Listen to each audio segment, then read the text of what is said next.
I know.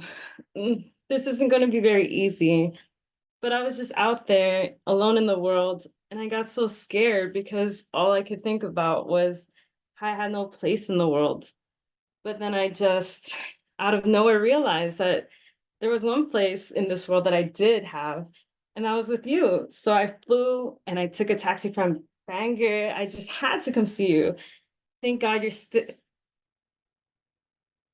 Oh, I'm sorry. You're not. And this is the house.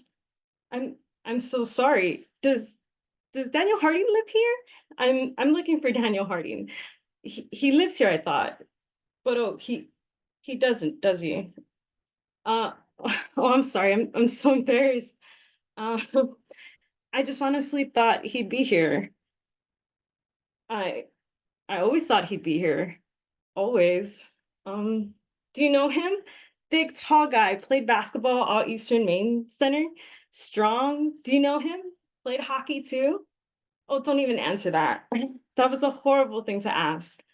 I know, that's a horrible question to ask to a person who lives in a small town, as if everybody in small towns knows everybody else.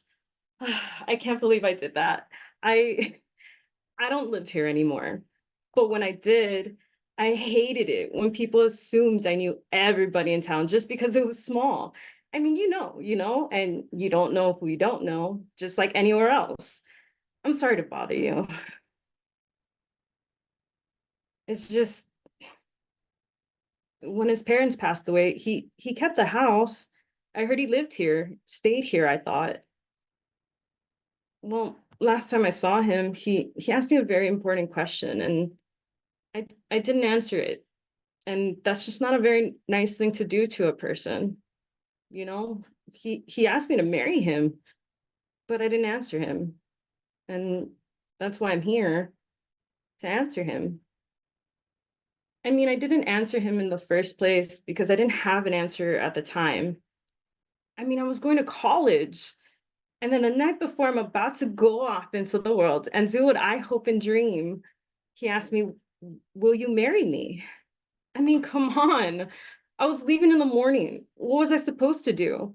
I mean, I told him I'd have to think about it, that I would think about it overnight, and then I'd be back before the sun came up with an answer. And then I left him standing right there where you're standing.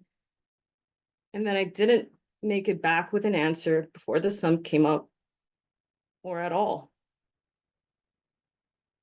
It wasn't my answer. I just went off into the world, and that's not an answer. And I'm afraid he probably waited up all night hoping for me to come by.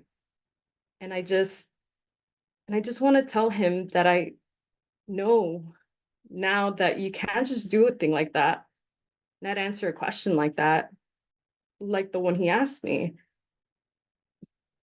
You can't do that to a person, especially to someone you love.